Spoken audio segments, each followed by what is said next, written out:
에베소서 6장 10절에서 13절 말씀입니다. 정말로 너희가 주 안에서와 그의 힘의 능력으로 강건하여지고 마귀의 계계를 능히 대적하기 위하여 하나님의 전신갑주를 입으라. 우리의 씨름은 혈과 육에 대한 것이 아니요 정사와 권세와 이 어둠이 세상 주관자들과 하늘에 있는 악한 영들에 대함이라. 그러므로 하나님의 전신갑주를 취하라. 이는 악한 날에 너희가 능히 대적하고 모든 일을 행한 후에 서기 위함이라. 자, 이 말씀을 중심으로 해서요, 사단의 괴계, 의심이라는 주제를 가지고 말씀을 증거하도록 하겠습니다.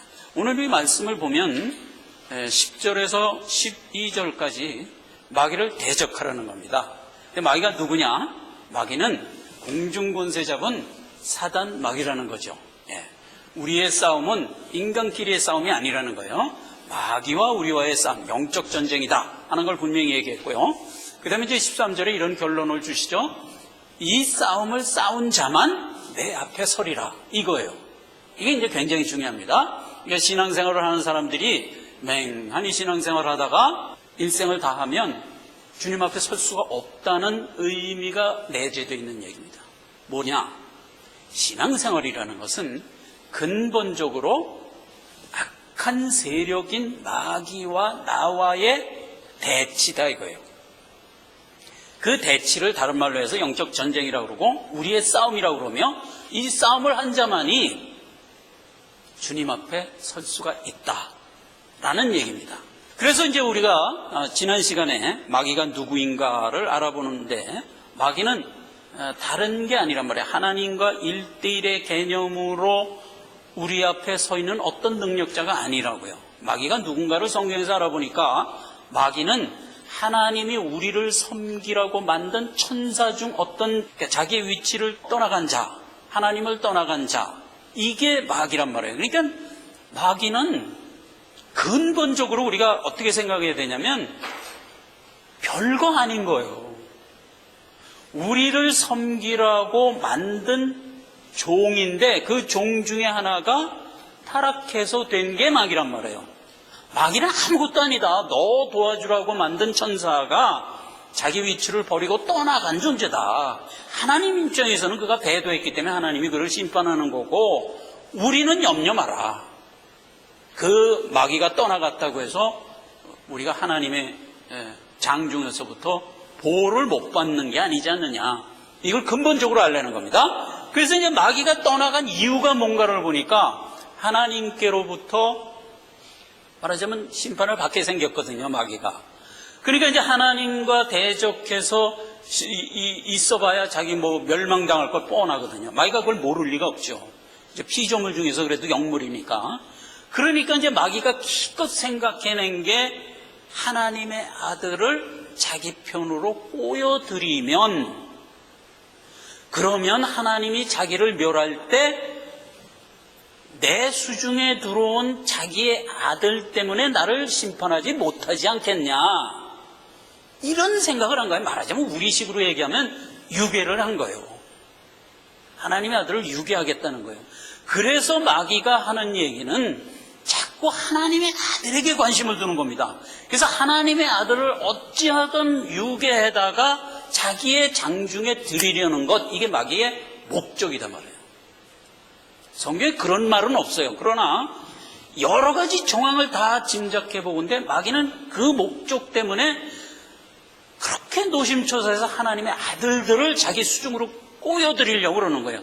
그래서 아들을 꼬여받는 방법이 뭐냐 하면 그 아들의 마음속에 사단의 속살거림을 자꾸 넣어주는 거예요.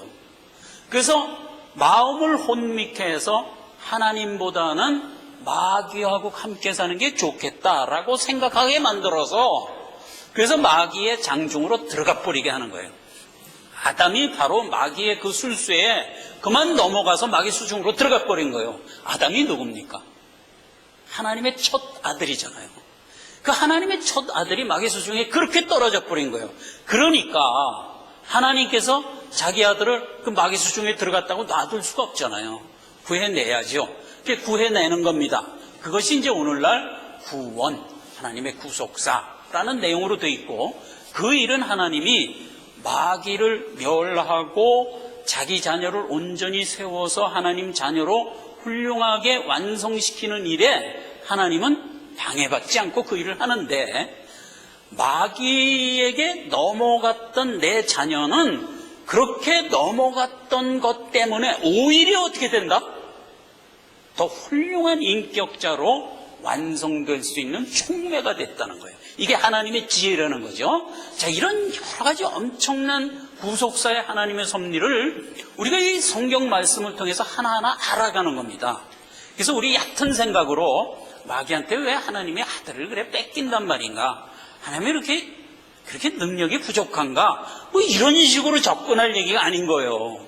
이거는 굉장히 하나님의 의도와 깊으신 뜻 가운데 이루어진 것이고, 거기에 모든 말하자면 피조물들, 마귀, 천사 뭐 이런 모든 피조물들은 그 일을 하는데 말하자면 하나님의 어떤 뜻에 의하여 쓰임을 받고 있는 거예요. 지금 쓰임을, 그런 것이지 선과 악의 개념에서 1대1의 개념으로 마귀를 크게 부풀려가지고 바라볼 얘기가 아니다 하는 것을 이제 지난 시간에 우리가 서론적으로 알아봤습니다. 자, 오늘부터는 마귀가 하나님의 자녀를 뺏어가는데 쓰는 우리에게 어떤 약점을 공략하는가 하는 그 부분을 살펴보는데, 여러 약점들이 있습니다. 우리를 의심하게 한다든가, 우리를 낙심하게 한다든가, 우리를 세상 것만 바라보고 쾌락을 쫓아가게 한다든가, 이런 여러 가지 마귀가 쓰는 술수들이 있어요. 그에게가 그 여러 가지를 이제 대표적으로 큰 것들 몇 가지를 살펴본다. 그게 이제 성경에 다 기록되어 있으니까 하나하나를 살펴보는데, 오늘 이 시간에는 의심이라는 측면을 살펴보려고 그러는 겁니다. 자, 신자를 하나님이 하나님 믿는 자로 불렀어요. 자, 그러면 예수 믿는 신자가 됐으면 하나님과 하나님의 말씀만을 바라보고 사는 게 원칙이잖아요. 그죠?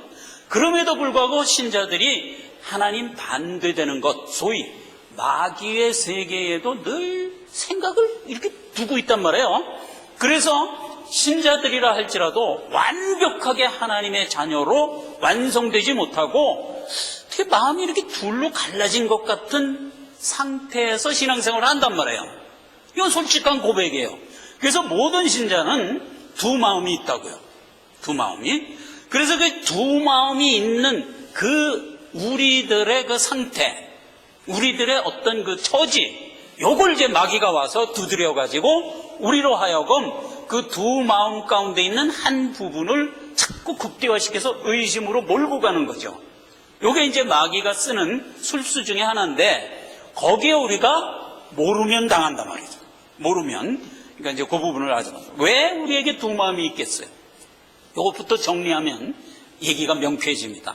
왜 우리가 두 마음을 갖게 되냐 하면, 하나님이 나를 낳아주실 때 내 의지와 내 뜻으로 내가 이 땅에 태어났습니까?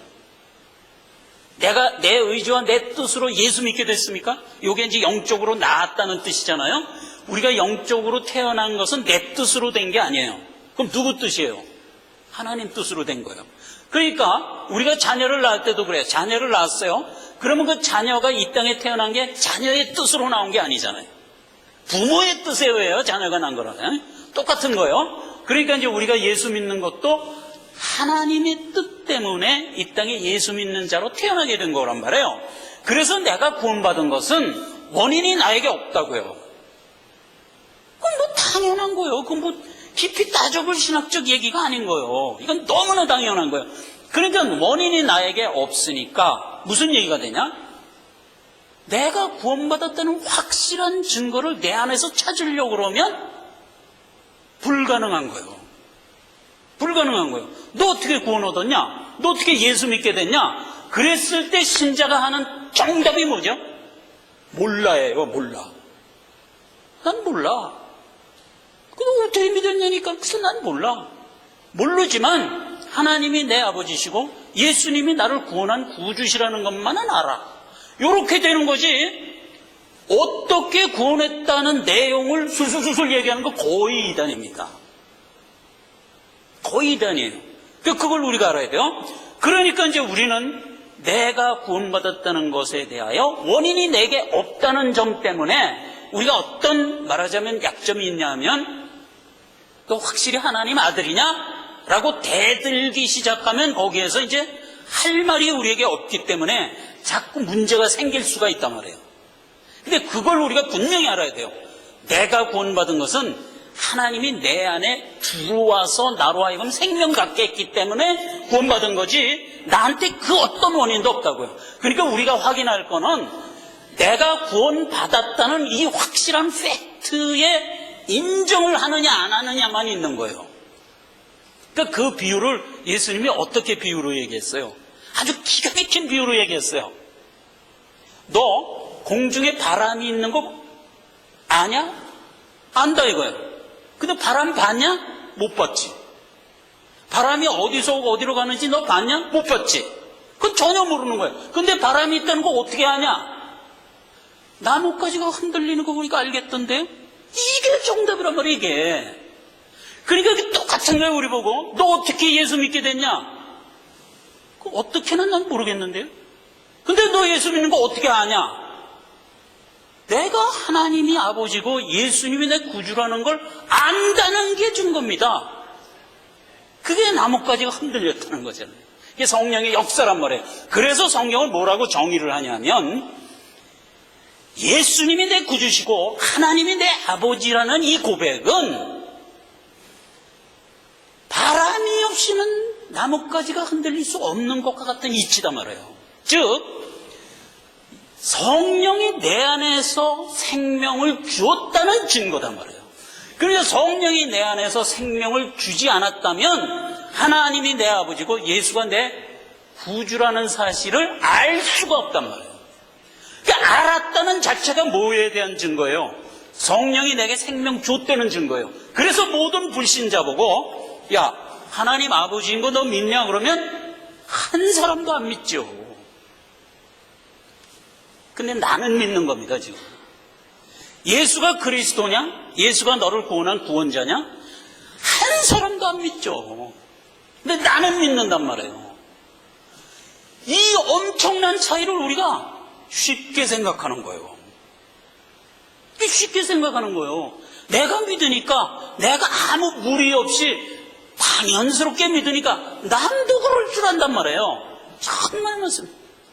그렇게 이제 우리가 구원을 받았기 때문에 이제 우리는 이 약점에서 누가 자꾸 나를 건드릴 때 거기 속으면 안 돼요. 여기에 이제 내 마음이 흔들리기 시작하면 너 구원받았다는 확실한 증거 한번 보여봐 자꾸 이랬을 때 우리가 내놓을 게 없다는 것 때문에 주눅이 들어가지고 그런가 하면 이제 이게 빠져들어가는 거예요. 그러면 안 된다는 거죠. 그게 이제 우리가 두 마음을 갖게 된 것을 모르기 때문에 그런 게 됐단 말이죠. 그 다음에 또 하나가 있어요. 우리의 성화 생활에서 하나님이 우리를 그냥 키워납니까? 우리가 자녀를 키울 때도 자녀가 너 혼자 알아서 커라 이럽니까? 안 그러죠. 처음에는 이제 대소변을 가리지 못하는 건 아이고 이쁘다 이거 대소변도 어떻게 이렇게 이쁘냐 이러면서 이제 갈아주지만 그게 한 3년쯤 지났는데도 계속 그러면 이제 군대를 한 대씩 때리죠. 이놈아 대소변 시간이 되면 엄마한테 얘기를 해야지. 이렇게 이제 때리게 된단 말이죠. 그렇게 해서 키우지. 네 알아서 커라 이렇게 안 하잖아요. 하나님이라고 안 그러고 있어요. 자기 자녀 키우고 더더군다나 천국의 후사로 완성시키는데 그렇게 그냥 너 혼자 알아서 커라 이렇게 안 하시죠. 그러니까 우리를 그렇게 이끄신단 말이에요. 이끄는 과정이 뭐예요? 자꾸 이제 하나님이 채근을 한단 말이에요. 우리를. 그 채근하는 방법이 말하자면 우리가 살아가는 삶이에요. 그러니까 하나님은 이 땅에 어떤 원리로 이 세상이 흘러가게 하고 그 원리 속에 우리를 집어넣는 거예요. 그래서 그 원리 속에서 살아가게 하면서 하나님의 말씀하고 이 원리 속에 살아가는 것이 서로 상치되게 만들어서 그래서 늘 여기서 부딪히게 만드는 거예요. 그러니까 그게 징계가 되는 거예요. 예수 믿고 살아가는 우리의 삶을 살아가는 그 삶 자체가 하나님이 우리를 키워나가는 징계의 방법이에요. 그래서 성경은 어떻게 얘기하냐면 히브리서 12장 8절 11절에 보면 징계는 다 받는 것이거늘 너희에게 없으면 사생자여 참아들이 아니다. 무릇 징계가 당시에는 즐거워 보이지 않고 슬퍼 보이나 후에 그로 말미암아 연달한 자에게는 의의 평강한 열매를 맺는다. 사무엘서, 그러니까 구약에도 동일한 얘기가 이렇게 기록돼서 나는 그 아비가 되고 그는 내 아들이 되리니 저가 만일 죄를 범하면 내가 사람 막대기와 인생 채찍으로 너를 단련하리라 이렇게 했어요. 그렇죠? 그러나 사람 막대기와 인생 채찍으로 너를 징계하지만 내 은총은 너에게서 안 뺏는다. 이렇게 얘기를 해요. 이게 이제 누구한테 준 얘기냐면 다윗에게 준 얘기예요. 다윗이 인생을 살아갑니다. 인생을 살아가는데 하나님의 뜻을 거스르려서 자꾸 곁길로 가요. 그때마다 무슨 일을 당하죠? 사람 막대기와 인생 채찍을 통하여 고난을 받습니다. 자기가 죄를 범할 때마다 그런 고난을 받게 돼요. 그래서 자기가 이제 그 큰 죄를 짓잖아요. 자기 사랑하는 부하의 아내를 말하자면 강제로 뺏어서 아내를 삼잖아요. 그렇게 살아간 죄 때문에 하나님이 징계를 하는데 어떻게 징계를 하냐면 인생 채찍과 사람 막대기로 징계를 하더라고요. 그래서 사람들이 말하자면 다윗한테 와서 막 뭐라고 저주를 퍼붓습니다. 너희 나쁜 놈아, 너 같은 놈이 무슨 예수를 믿는다 그러냐. 자꾸 이렇게 이제 징계를 하게 하는데 다윗이 이제 깨달은 후에 그걸 늘 달게 받습니다. 뭐로 받죠? 하나님이 저 사람을 막대기로 써서 나를 지금 징계하는 거야. 이렇게 받는 거예요. 시므이가 와서 다윗에게 막 저주를 퍼붓고 너는 나쁜 놈이야. 너는 피를 흘린 놈이고 너는 사람이 해서는 안 될 짓을 막 했잖아. 이러면서 막 저주를 할 때 다윗이 그걸 어떻게 받죠? 그래, 네 말이 맞다. 근데 네가 하는 말이 아니라 하나님이 네 입을 통해서 나를 때리고 있는 것이다. 내가 그걸 달게 받겠다. 이렇게 이제 다윗이 받잖아요. 그러라는 겁니다. 우리 보고. 우리가 이 땅을 살아가면서 여러 가지 실수를 합니다. 그러면 그 실수가 결국 사람의 어떤 여러 가지 핍박과 어떤 책망으로 올 수가 있어요. 우리가 잘못한 거에 대하여. 그렇게 왔을 때 대항해서 딴 사람은 10 잘못했는데도 가만히 있는데 나는 겨우 2 잘못했는데 네가 와서 나한테 그럴 수 있어. 이러고 맞서 싸우지 말고 그래, 하나님이 나를 아들로 생각했기 때문에 저 사람 막대기를 통해서 나한테 지금 저런 말을 준다. 이렇게 속으로 그거를 다 내 거가 되게 하란 말이에요. 그게 이제 성화의 생활이거든요. 그걸 하라는 겁니다. 그리고 인생 채찍이라는 거예요. 인생 자체가 채찍이라는 거예요. 그렇죠? 성경은 정의합니다. 인생은 수고와 슬픔뿐이다. 그 자체가 채찍인 거예요. 우리가 만약에 인생이 희낙낙하고 유쾌하고 즐거우면 어떻게 돼요? 불신자 되죠. 시편 73편의 불신자가 살아가는 행태를 어떻게 기록하는 걸 보세요.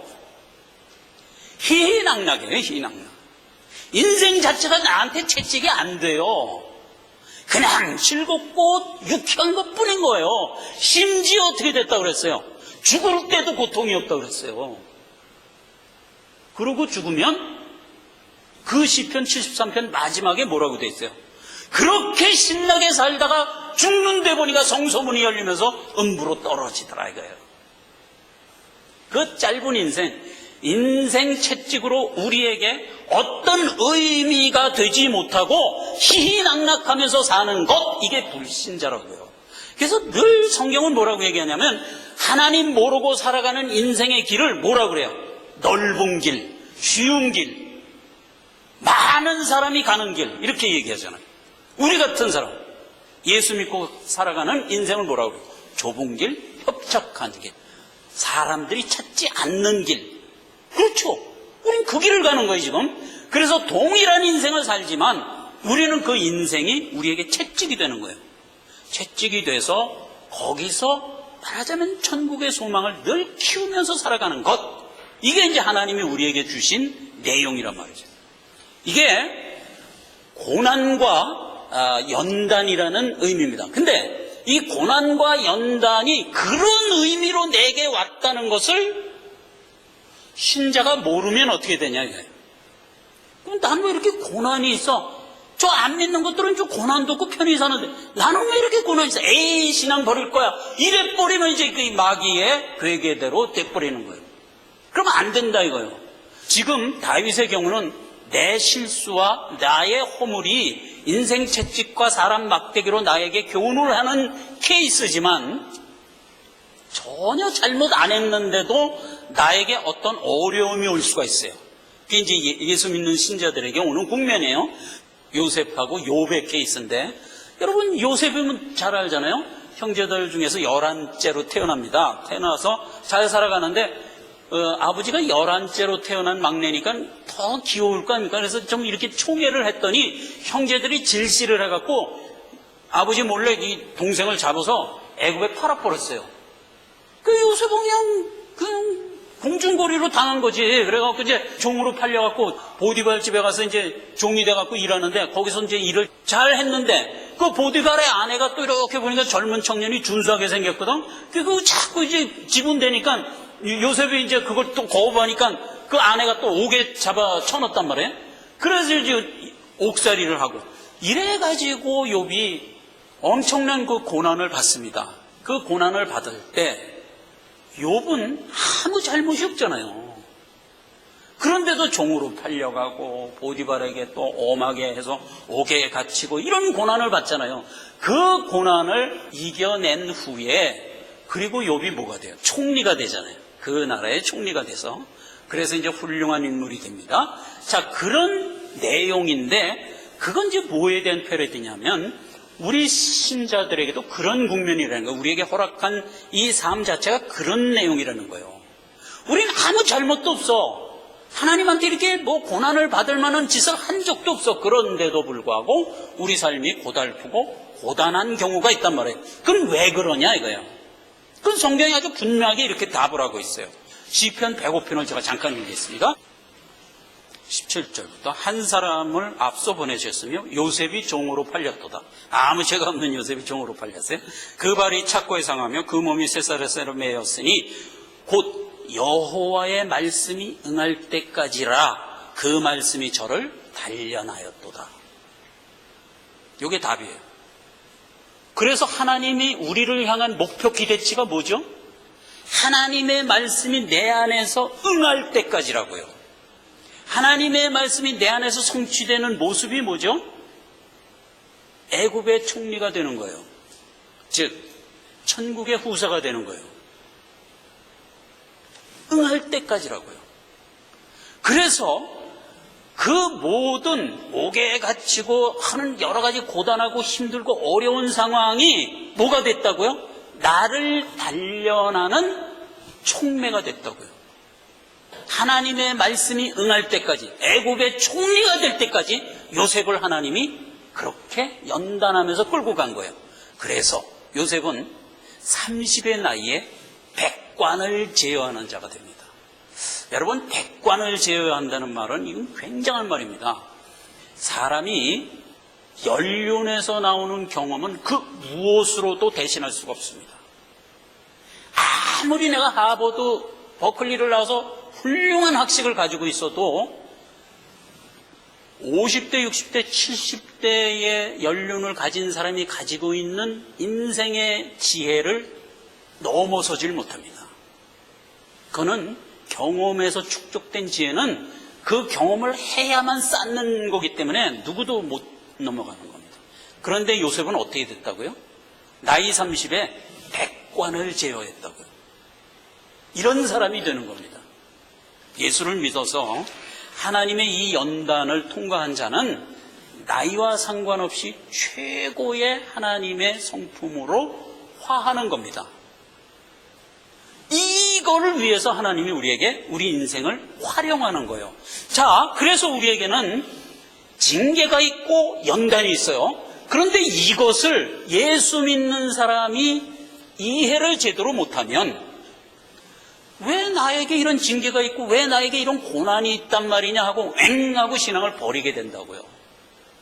그러면 안 된다는 거예요. 그래서 두 마음이 말하자면 우리 속에 있게 되는 여지가 열려버리는 거예요. 그러면 안 된다는 거예요.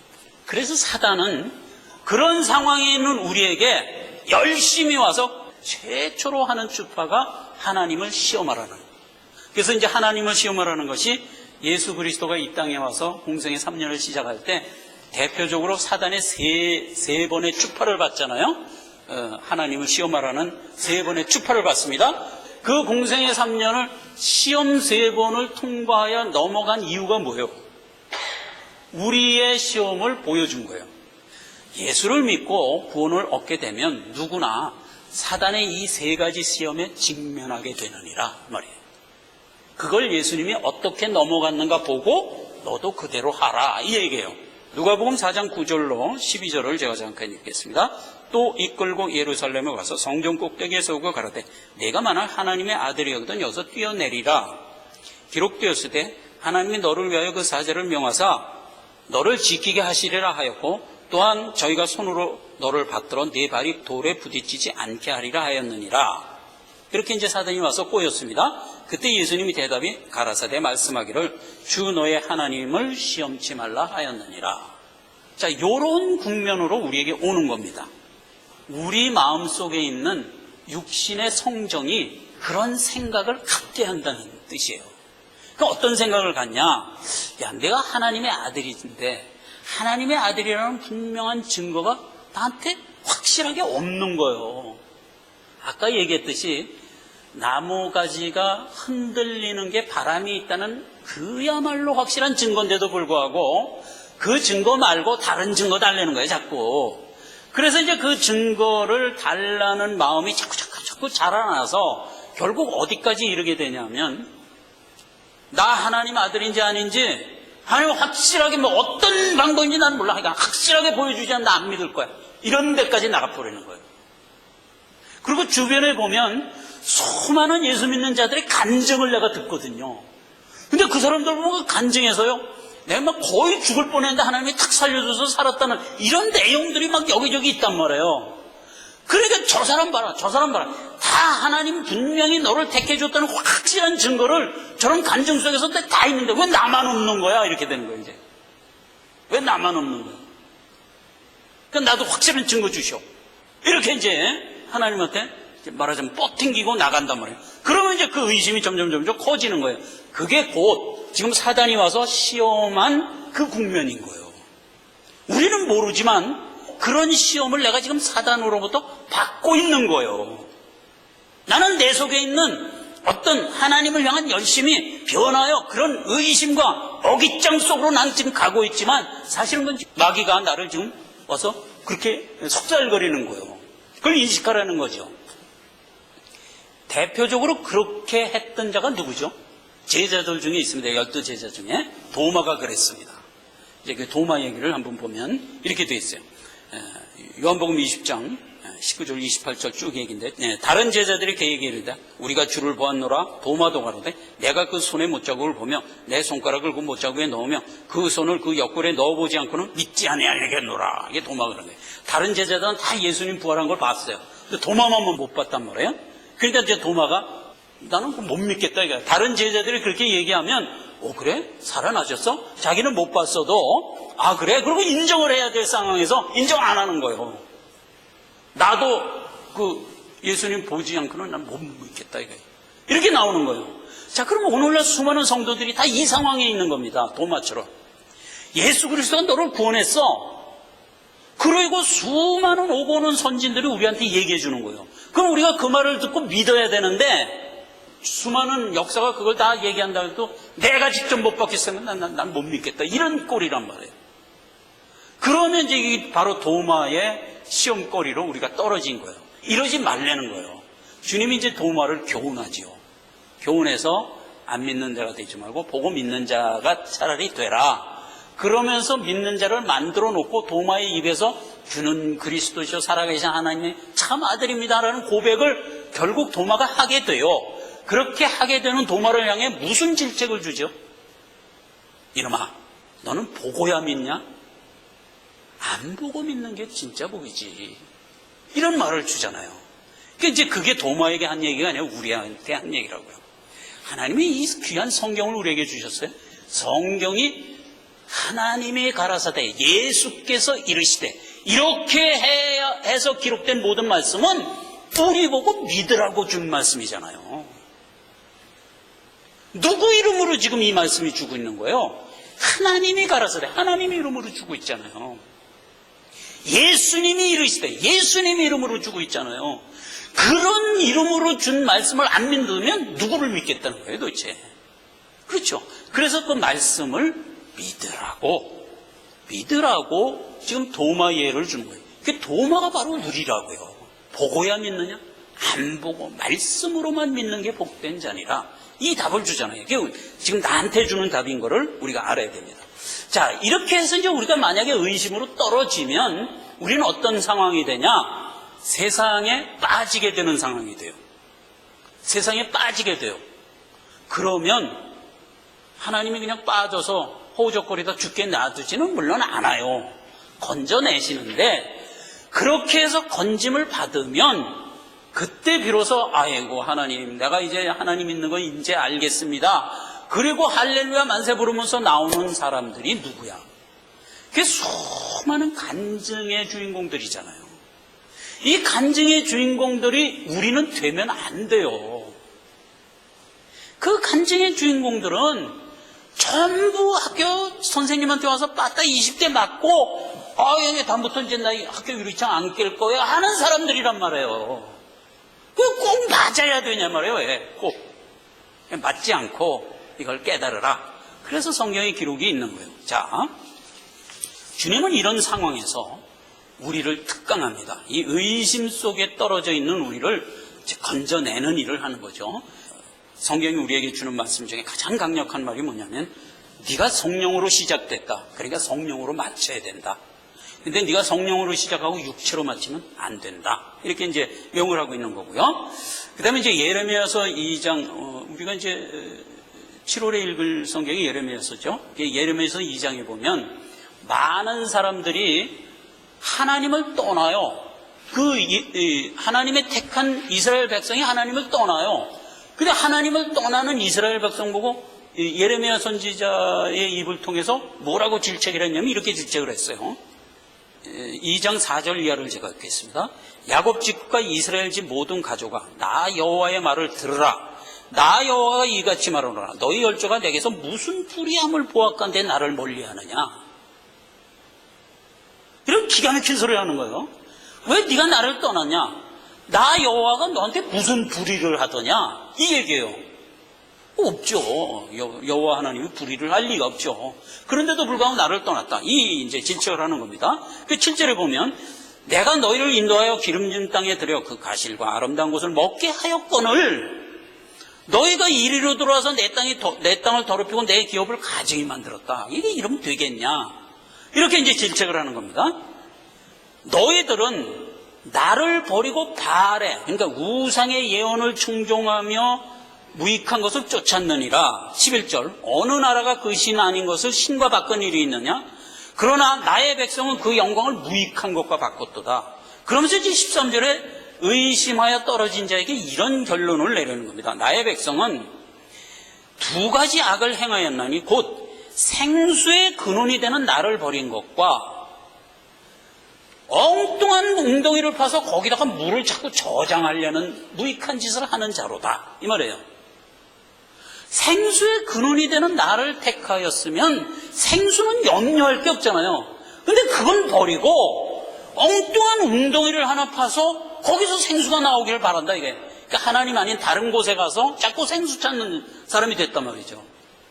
이게 신약에 오면 갈라디아서에 이렇게 기록된 걸 보게 됩니다. 너희가 그리스도가 너희를 구원하였다는 분명한 사실이 너희에게 있는데 너희가 어떻게 그걸 버리고 다른 복음을 쫓는 걸 내가 이상히 여기노라. 이렇게 얘기합니다. 갈라디아서 1장에 있는 얘기예요. 이상히 여기노라. 그 얘기에 지금 똑같은 얘기예요. 예레미야서에도. 네가 도대체 나한테 무슨 불의한 걸 보았건데 나를 버리고 생수에 근원된 나를 버리고 엉뚱한 데 가서 우물 파고 있느냐. 그 얘기가 갈라디아서에도 똑같이 그렇게 얘기하는 거예요. 예수 그래도 너를 구원했는데 어떻게 그 복음을 버리고 이상한 다른 복음을 쫓는 것을 내가 정말 너무나 이상하게 볼 수밖에 없다. 이거요. 너무나 이상하게 보인다는 거예요. 그러면서 사도 바울이 한 얘기가 뭐예요? 다른 복음은 없나니 하늘로부터 온 천사라 할지라도 만약 내가 네게 전한 복음 이외에 다른 복음을 전하면 저주를 받을지어다. 내가 다시 이르노니 내가 전하는 것 이외에 다른 복음을 내가 갖고 있으면 저주를 받을지어다. 이렇게 말을 하는 겁니다. 우리가 하나님이 주신 말씀 이외에 다른 교훈에 이끌려 가면 안 되는 거예요. 그러면 그건 그 자체가 저주인 거예요. 사도 바울이 저주를 받을지어다 해서 받는 게 아니라 그렇게 떨어져 나가는 것, 의심의 구덩이에 떨어져서 세상으로 빠져들어가는 것 자체가 저주라고요. 그렇죠? 이제 우리가 의심이 얼마나 신앙생활에서 우리에게 해악된 결과를 주는가를 우리가 알아야 돼요. 그렇게 해서 의심의 저주 속에 빠져버리면 하나님은 놔두질 않죠. 건져는 내는데 우리는 만신창이가 돼서 건짐을 당한다고요. 그게 수많은 간증자들이라고요. 그 간증자들을 보면은 우리는 손가락질해야 되는 거예요. 야, 저기 저 사람 뭐야? 저거 그냥 거의 다 망했다. 간신 살려서 산 놈이야, 저놈이. 이렇게 해야 되는 거예요. 야, 나도 저런 은혜 좀 받아봤으면. 이런 멍텅구리 같은 소리가 어딨냐 말이에요. 그렇죠? 그래서 이제 하나님이 이런 안타까운 마음에서 우리에게 특강을 하나 베풀어 줍니다. 그 특강 살펴보고 이 예배를 마치도록 하겠습니다. 마귀가 와서 무슨 시험을 했다고 그랬죠? 하나님만 시험해봐 이랬다는 얘기예요. 그래서 성경 꼭대기에서 한번 뛰어내려봐. 그럼 성경 꼭대기에서 뛰어내리면 죽지 살아요. 생각을 해보세요. 높은 데서 뛰어내리면 사람이 죽지 어떻게 사냔 말이에요. 근데 뛰어내려 보라는 거예요. 왜 나 여기서 뛰어내려는 겁니까? 너 하나님의 아들이라며. 뭐 떨어지면 죽지 않도록 하나님이 어떻게 해서든지 할 거 아니냐. 그러니까 한번 시험해봐. 이 시험을 준 거예요. 근데 예수님의 답이 뭐였죠? 절대로 하나님을 시험하지 말라. 하나님이 주신 말씀 그대로 믿어라. 이게 답이었단 말이에요. 근데 이제 자꾸 시험을 하려고 그러면 안 된단 말이에요. 근데 이제 그 시험에 빠지면 어떻게 되는가 하는 얘기를 이제 제자들한테 특강을 합니다. 그 특강이 언제 나오냐면 오병이어의 기적 끝에 나옵니다. 이 오병이어도 특강이었어요. 이것도 특강이었어요. 첫 번째 시험에 대한 특강이었어요. 그 특강을 마치고 이제 이 얘기는 지금 오늘 주제가 아니니까 이제 얘기를 안 합니다. 오병이어의 특강을 마치고 이제 무리들을 다 이제 해산시킵니다. 무리들 이제 딱 가라 그래갖고 집으로 돌려보내고 제자들은 갈릴리 호수 근처에서 있는데 갈릴리 호수가 대성이면 이렇게 표주각 같이 생겼어요. 이렇게 표주각 같이. 그럼 이렇게 생겼는데 요 끝부분이 좀 좁아요. 폭이. 그래서 요 광야에서 여기서 이제 오병이어의 기적을 한 거예요. 그랬더니 사람들이 그거 다 본 거예요. 보고서 이제 사람들이 돌아가고 예수님이 제자들을 여기서 배를 태워갖고 이렇게 표주박 같이 생긴 여기서 배를 태워갖고 여기로 보낸 거예요. 여기가 가버나움이에요. 여기가 디베레하고 디베레에서 가버나움으로 배를 태워서 먼저 가라. 그러고 보낸 거예요. 그리고 예수님이 이제 산으로 혼자 올라가 버린 거예요. 그걸 누가 봤냐? 해산하는 군중들이 봤어요. 군중들이 보고 예수님은 배 타고 안 가네. 그리고 제자들은 배 타고 가버나움으로 가버렸네. 이렇게 이제 다 본 거예요. 그리고 거기는 배가 딱 한 척밖에 없었어. 그거까지 성경에 기록되어 있어요. 요한복음 6장에 보면 그거까지 성경에 기록되어 있어요. 그래서 이제 백성들이 이제 다시 모인 거예요. 모여서 야 이거 안 되겠다. 우리 저 예수를 임금 삼아야지 안 되겠다. 그래갖고 이제 예수 쫓아가려고 그러는데 거기 배가 다른 한 척밖에 없는데 그 한 척을 타고 제자들이 저 가버나움으로 갔거든요. 그 주변에 분명히 예수가 있어야 되는데 안 보이거든. 그러니까 야 예수는 못 찾겠다. 안 되겠다. 우리 가버나움 쫓아가서 거기서 한번 찾아보자. 이래갖고 이제 배를 타고 가버나움으로 쫓아온 거예요. 이제 가버나움에 가서 예수를 만나서 예수님한테 너희가 나를 왜 찾았냐? 뭐 이런 얘기 끝에 그 수많은 군중이 야 이거 떡생길래 아닌 것 같은데 해갖고 다 이제 예수를 떠나가는 그런 역사가 일어나 버렸죠.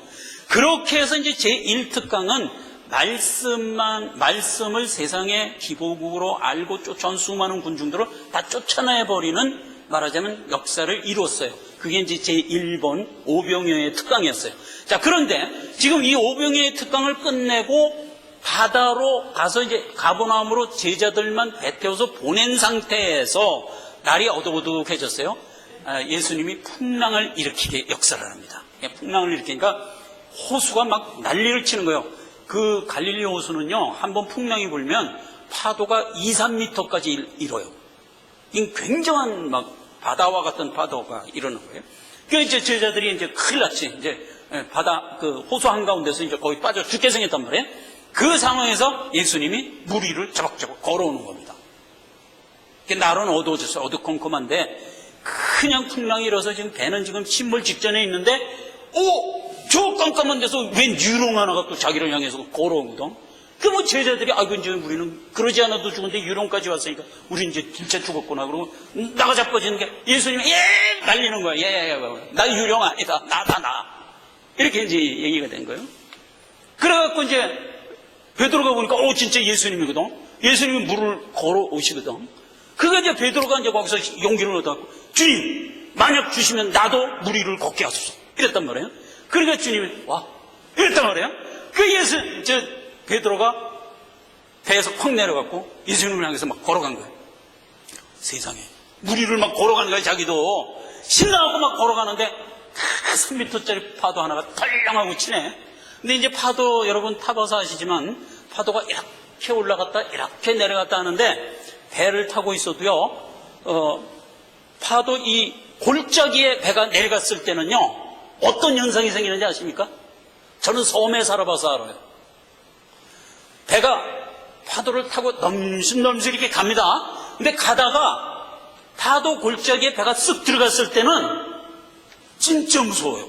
어떤 현상이 생기냐면, 요 옆에 산 같은 물이 있는 거야. 그리고 이쪽에도 산 같은 물이 있는 거야. 그 가운데 내가 배 타고 있는 거야, 지금. 그거는 경험해보지 않은 사람 몰라요. 그래서 이제 그 큰 파도에 그 골짜기로 배가 들어갔을 때는요, 양쪽의 파도의 높이가 산같이 올라가서 배를 콱 덮어버린다니까. 그래서 콸랑하고 덮으면 그냥 배가 침몰할 것 같아. 근데 그 침몰 안 되고 다시 또 쓱 올라간다고. 그래서 이제 배가 파도 맨 꼭대기에 딱 올라오면 세상에 아무것도 없는 거야. 자기 공중에 딱 떠 있는 거야. 그렇게 돼요. 어느 정도까지 심각하냐면, 파도 맨 꼭대기에 배가 딱 올라섰을 때, 큰 배는 그때 배가 둘로 잘라지기까지 해요. 그런 게까지 해요. 그러니까 이게 배를 말하자면 이렇게 송곳 끝에 올려놓은 꼴이 되거든. 그때 그냥 배가 뚝 잘라지기도 해요. 그래서 이제 선장들이 그렇게 안 되도록 배를 운항해요. 이제 그런 거예요. 그러니까 이제 베드로가 지금 물 위를 막 걸어서 접촉하는데 이 파도 골로 떡 들어간 거야. 그 양쪽에 물이 이렇게 되고 예수님이 안 보이거든. 물이 가려서. 하니까 이제 물에 빠졌지. 예수님이 안 보이니까 물에 빠진 거예요. 예수님이 와서 잡아서 건져주셨더라. 이렇게 기록된 거예요. 그리고 배에 오르자 풍랑이 그치더라. 이렇게 기록됐어요. 요게 이제 마태복음 14장 22절 이하의 말씀입니다. 여러분 집에 가서 읽어보시면 제가 한 얘기 그대로 돼 있어요. 풍랑이 왜 이렇게 했어요? 이 교육을 위해서 예수님이 만든 거예요. 근데 이게 교육이 끝나니까 풍랑이 필요해요? 필요 없죠. 그러니까 이제 풍랑은 바로 없어져 버린 거예요. 그리고 첫 일성이, 이제 그건 제가 읽겠습니다. 30절부터 읽겠습니다. 바람을 보고 무서워 빠져가는지라 소리질러 가로되 주여 나를 구원하소서 하니. 베드로가 이랬어요. 31절 예수께서 즉시 손을 내밀어 저를 붙잡으시며 가라사대 믿음이 적은 자여 왜 의심하였느냐 하시고 배에 함께 오름에 바람이 그치는지라. 33절 배에 있는 사람들이 예수께 절하며 가로되 진실로 진실로 하나님의 아들이로소이다.